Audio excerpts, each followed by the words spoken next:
everyone, so today we're going to be doing my TBR for October. This is the first TBR video without the assistance of the TBR jar in a long time. But as I talked about in my last TBR video, the TBR jar has kind of run its course. I had a great time with it, but it's not really helpful anymore, especially not for October, where if it was just up to me, all I would read is horror manga in the entire month. Unfortunately, I don't have enough horror manga for that, but I do have some horror manga adjacent things that will fit the spooky vibes. I'm also once again participating in the Manga Freakathon. This is hosted by Marguerite's Manga and Bizarre Individual. I will leave links down below to their channels. But I'm just going to jump right in with some of the things I'm planning on reading in the month. I have quite a few volumes to show you, as well as at the end I will talk about some books I plan on reading, hopefully in this month. So my first reading priority in October, assuming the final volume doesn't get delayed, I don't think it will at this point, but that is For the Kid I Saw in My Dreams. The final volume 11 will be released October 17th, I believe. And if this is anything like the author's other works, then it's more of a thriller than a horror manga, but those are both kind of things that fit in the October reading plans. But I'm looking forward to this one. I haven't yet read any of it because I do like to read thrillers all at once, but I'm interested to see what the author does with this work. Then some other new volumes. These ones are not yet completed. They recently released in English. The first one, actually both of these I've already talked about, but the first one, this is the thing I'm most excited for. This is #Dracula, Midnight Children, inspired by Dracula, which I really love. I already talked about this. I will be putting this in a try a volume video, so look out for that video if you want to hear my thoughts on this, but I'm greatly looking forward to it. I'm also looking forward to the first volume of Cat-Eyed Boy by Kazuo Omez. Kazuo Omez can be pretty hit or miss for me, but I do like reading classic manga, especially classic horror manga, so this one should be pretty good. Next, I have some various volumes of series I started, usually the first volume of, and I'm continuing. So the first one of those is The Valiant Must Fall, Volume 2. This is by Yu Ida.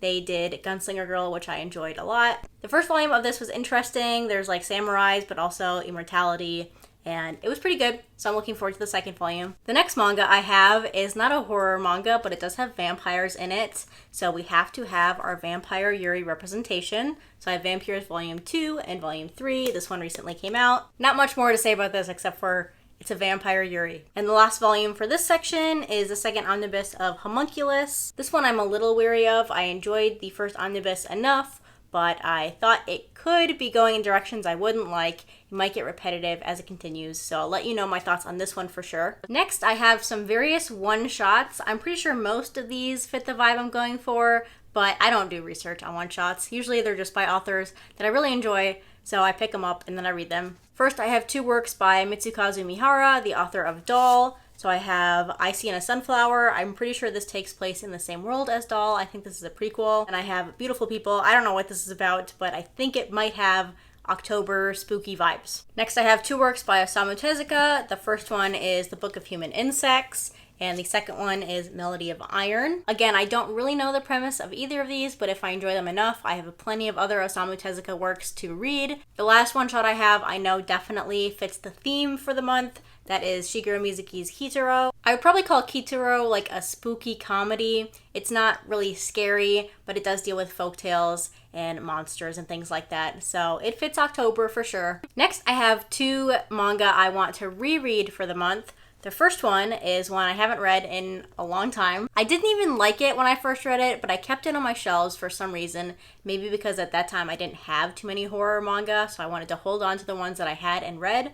But that is Portis. This is one of those haunted video game manga. That's pretty much all I remember about it. I read it a long time ago, so I'm interested to see if my thoughts on this have changed now that I've read more Japanese horror manga and I'm more familiar with the kind of storytelling that happens. Or maybe I still won't like it and I'll finally unhaul it. I'm not sure. I'll let you know. The next series I've read before. I've actually read the first half like 3 times, and then I finished it once it was completed in English, but now I want to reread it again. I have a lot of fun with this manga, but it is Ajin Demi-Human. This is about a boy who is hit by a truck. He dies, then he comes back to life and realizes he's this thing called a demi-human, but the government is really searching for these demi-humans to experiment on them, so then he goes on the run. So yes, this is a 17-volume manga, but I have no problem reading it very quickly. It has heavy action sequences, and one of the best antagonists I've ever read in manga, so I'm definitely looking forward to my reread of this. Finally, for the manga, I have some random digital manga I've gotten throughout the years, usually through Humble Bundle, but there are actually lots of horror manga that are only available digitally. For a long time, PTSD Radio was only available digitally, and that's how I read it originally. But I have a couple series on there I might read. The first one is Starving Anonymous. This one I'm not sure about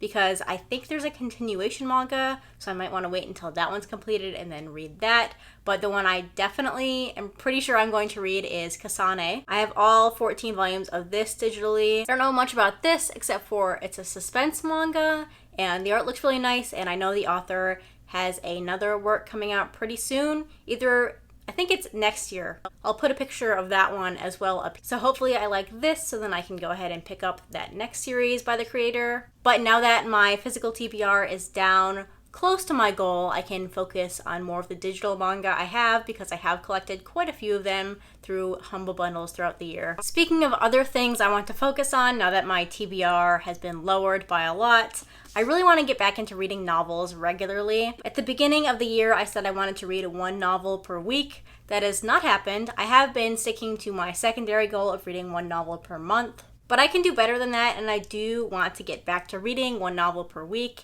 if I can. And usually October is when I really feel the urge to read novels, especially spooky ones. So I have a couple here that I've chosen. I'm probably not going to get to all of them, but you know me, I like to make an ambitious TBR. So the first one, this is my highest priority, that is Rouge by Mona Awad. She's the author of Bunny, which I loved. It's a very, very weird book. Not for everyone, but I loved it. And I'm looking forward to seeing what the author does with this book. I think this is like a retelling of Beauty and the Beast, but more horror-oriented, so sounds good to me. The rest of these are all library books. If I like them enough, I'll buy a physical copy for myself, but because I haven't been reading novels too much, I decided to just try some from my library. So the first one is Rebecca. This is a classic novel by Daphne du Maurier. To be completely honest, I don't really know what Rebecca is about. I think it's a ghost story.